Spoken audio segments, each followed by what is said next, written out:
Hello and welcome to our show, everyone. This is OurVentura TV. I'm Sandra Siepak. On our show today, we are going to be talking with Brad Brick Connors.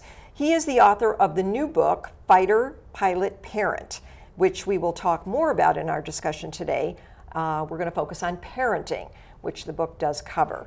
Thank you so much for joining us today on the show. Thank you very much for having me. Very good. I know that you are a former Navy fighter pilot, and I want to first thank you for your military service. That's very important to me. Thank you. It's been an honor and a privilege. Very good. I'd like to show the book for everyone. This is the book, which is Fighter, Pilot, Parent. And your book, Fighter, Pilot, Parent, covers many parenting challenges. So let's talk about some of those issues today. And the motivation in putting the book together, and from the perspective of a military background that you have, how the book came about. So I did want to focus on that. So let's start with your motivation in putting this together. Well, I have three passions. Okay. One of them is the career that allowed me to work with some amazing men and women as a Navy fighter pilot. Okay. The second, I have a passion for kids. In particular, my third passion is the kids that I have, which range from ages 14 through 28. So I've seen multiple generations of parenting and challenges to raising kids. Okay, and you do have the expertise with 4 children, so we're going to focus on that too. Let's talk about how your book addresses some of the parenting issues and styles. And there are many different parenting styles. Can you talk about that a little bit? Certainly. When I look at parenting and the emotional event that occurred when my first child was born, I looked at the challenges ahead, and I knew there was going to be a lot of uncertainty, a lot of ambiguity, a lot of threats, and a lot of risk. And I go, this is not unlike taking a squadron into combat, because the same things exist, and the emotional experience is exactly the same. This unconditional love for the people that you serve with and serve for and that serve you are the same as with a family.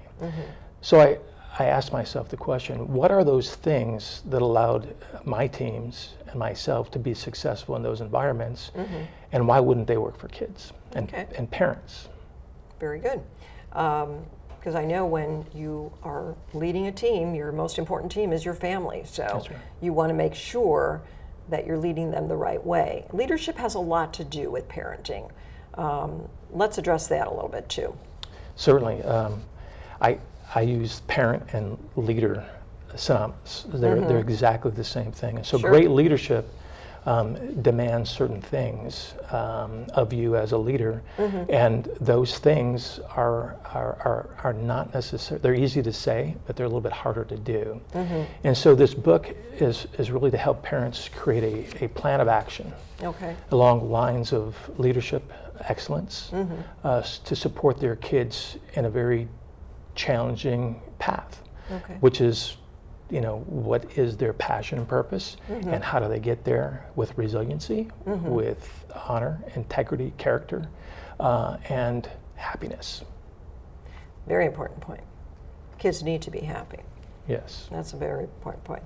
I think it really affects kids when their parents guide them. There is some effect to dealing with that. Some may push back, some say, I don't want your guidance, I don't want your help. I just wonder how you feel about that as well. Well, the interesting thing with leadership is that if you establish trust competencies like you would for your team, you do the exact same thing for your kids. So you're their first resource. You're the example that they look to follow. You're the person in their lives that they trust the most when it comes to troubling issues or challenges or adversity, and you can guide them. Okay. I would say that today, being a parent, it's a very tough time for parenting. There's a lot of issues that come up that you are scared for your kids. You're nervous about leaving them outside the home when certain things are happening in schools and movie theaters. outside your home, you tend to be a little bit more aware that you're not in charge anymore and your kid is out there, and the security factor is not something you have a lot of control over.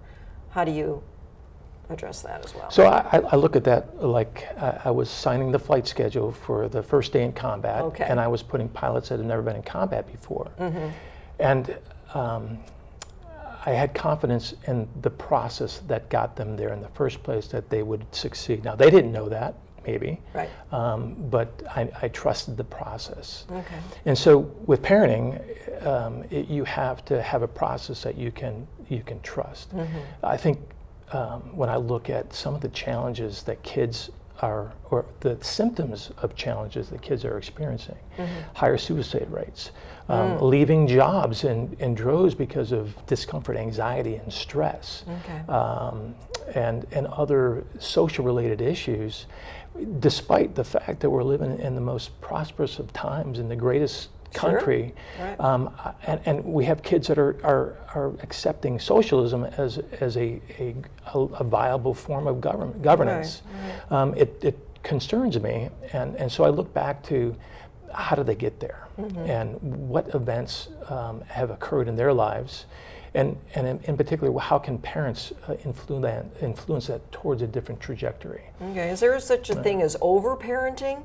You can be too overbearing, too overprotective, too much. So I didn't do this intentionally when I named the book Fighter Pilot Parent. It was more of the kind of a distinguishing feature. Okay. But it is in sharp contrast to helicopter parenting, bulldozer parenting.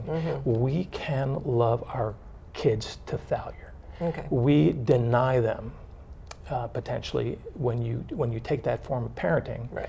The opportunity to fail gracefully and learn and grow from it. And the more you become comfortable with discomfort and overcoming adversity, the better It's hard, you though. are prepared to do that. And it is so hard. It's very hard. I can tell you, I can't count the number of times Right. I've deliberated on how do I approach a problem with my own kids, Right. because I don't want to see them fail. I don't want them to see them disappointed. I don't want them to have to wait till the next time before they can make a Sure. competitive team for soccer. And I think it's as a parent, and maybe out there people would tend to disagree or agree, I'm not sure, but I would think people don't want to see their kids fail. They try to avoid that, so maybe they overparent for that. Would you agree or disagree? Oh no, I think you're exactly right. I coach youth sports. I've been doing it for now probably in this area about 10 years. Right. And my kids have all played sports in college. Sure. And so I've been in that context of hyper-involved parents trying to get their kids onto a college team. Sure. And you can really create non-productive outcomes for your kid if you don't let them experience micro failures Okay. that lead to micro successes, that lead to bigger successes, that lead to them managing stress and anxiety when it came to performance issues. Right. Is it, you were talking about that earlier, that there's a lot of stress and anxiety with kids today. Even the suicide rates are higher. What would we attribute that to? Is that parenting styles? Is it leaving kids to make more decisions on their own? What's the best solution to avoid some of that? There's multiple factors that play a confluence of things. The social media, screen time. Sure. And I talk about in my book, I talk about this concept that was introduced from our Native American Indians, and that is this concept of the medicine wheel, where things have to be in balance between the spirit or faith, between the head wisdom, knowledge, between the social, and between the physical part of it. And we have really, and I think more so than any other time in our raising of kids in the United States, we have really compromised certain parts of that medicine wheel. So when that is out of balance, there are other things that have to take place to fill the void or compensate. And that's where we start to find some of those problems. Social media is one of those excessive screen time, less participation in faith and spiritual activities, and then the failure to integrate socially, face-to-face with other people. Being a fighter pilot, of course, you've encountered a lot of situations that are extremely dangerous and certainly causing some anxiety. How do you kind of parallel that now with what you're saying in the book to parenting styles? I have probably 4 or 5 chapters in my book dedicated to different forms of stress management. One is called managing fear and stress. Okay. How we, I call it a fear a day or a fear a moment. There's an infinite things that can go wrong. Right. And so you could be paralyzed by fear, and that's the problem, because your fear is a thing of the future. Okay. And so I have another book or a chapter on happiness, and it really talks about how to stay in the moment, how to work on the things that you can and can't control, and increase the magnitude and vector of those things.